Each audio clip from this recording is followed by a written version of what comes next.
Hello everyone and welcome back to my channel. I hope you're all well. This is Lifestyle Critic, where we break down movies and TV shows into their core elements, and in this video we are going to be reviewing Mulan 2, and it's a really confusing one with the sequel of Mulan, as the first movie was so exceptional, so groundbreaking and so emotional, and was a true pivotal moment in the cinematic space when it was released. However, the sequel really does strip all of that away and just tries to make a bit of a comedic sequel that unfortunately truly is a laughing stock itself, as it is just a far cry from the original and is nowhere near as good as the first movie, unfortunately. And I'm going to be breaking down all of the reasons why I was really disappointed with the sequel of Mulan in this movie review.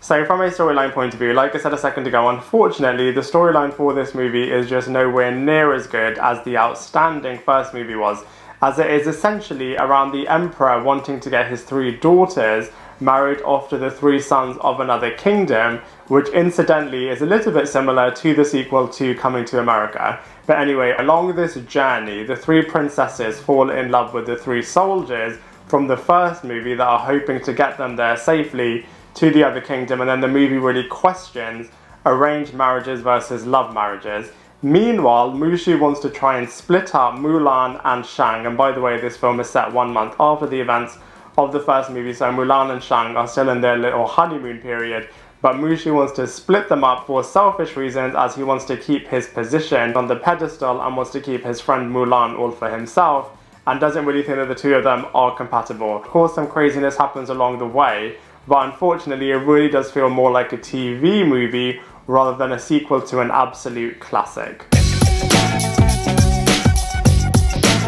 So from a cast and characters point of view, not all of the voice actors came back from the first film, but they did do a really good job in terms of replacing the people that didn't come back with voice actors that did sound similar to the performances from the first movie. And I also think, credit where credit's due, they did do a good job in at least featuring all of the cast members and the characters from the first movie. Even if they did have a bit of a blink and you missed it appearance, they were still there. So I think from that point of view it was really, really great, and each of the different characters did have their part to play in terms of the wider storyline. It's just unfortunate that that wider storyline just wasn't that great. So let's go through them one by one. So first up we have Mulan, who's still very much in love with the Shang character, and in terms of the wider storyline, she just really disagrees with the concept of arranged marriages and is trying to shift the princesses to actually fall for who they actually want to be with.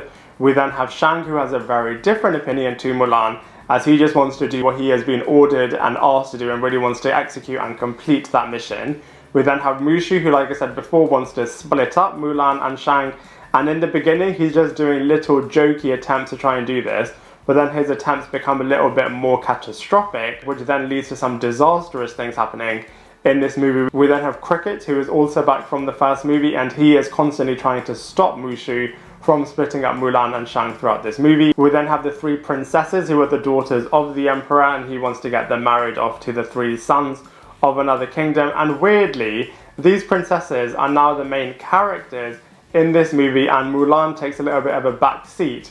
But these characters are just not that interesting, they're not that well developed, and they really shouldn't be taking the place of Mulan as the central lead characters. We then have the 3 soldiers, and similarly they take a lot more screen time and prominence than the Shang character. And whilst these characters are interesting and funny, and they were great in the first movie as kind of being background funny characters, kind of pushing them all the way to the forefront, I feel like that is one of the main mistakes in this sequel. But anyway, from their character's point of view, they are falling in love with the 3 princesses. We then have Mulan's parents. They're not really in it that much, they're kind of there for 1 or 2 scenes, but they're kind of there for completeness, similarly to her grandmother character. She's in there, she's still being hilariously still all about trying to make some money in this movie. Really bizarre that they recasted this role in terms of being Mulan's sister in the live action version. We also have the matchmaker back in this movie as well. Again, I feel like she's only got 1 line and a bit of a 5-second appearance, and then she disappears altogether. But at least from a cast and characters point of view, it was nice to kind of see everyone back,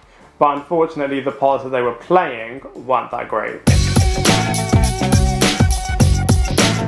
So from a visuals point of view, there wasn't necessarily anything wrong with the animation style in this movie. It just was not as epic as the first movie was. There was little to no jeopardy in this movie, and there was one really forced fight sequence that you get to see Mulan and Shang having a little bit of a fight sequence, but other than that, it was literally nothing exciting happening in this movie. You kind of saw Mushu being the main character trying to split up Mulan and Shang in this movie, and then you saw the three princesses and the three soldiers kind of being the other main characters, and it just did not really work that well. And whilst the visuals looked decent, it just did not make up for this really bad movie.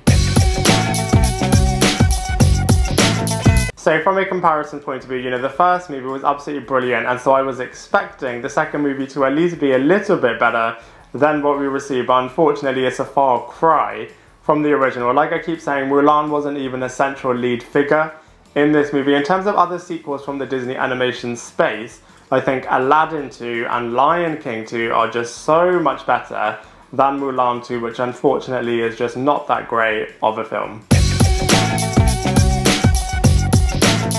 So overall, I'm sure you can tell I was really hoping and expecting the sequel to Mulan to be a lot better than it was, but unfortunately it was just really not that great.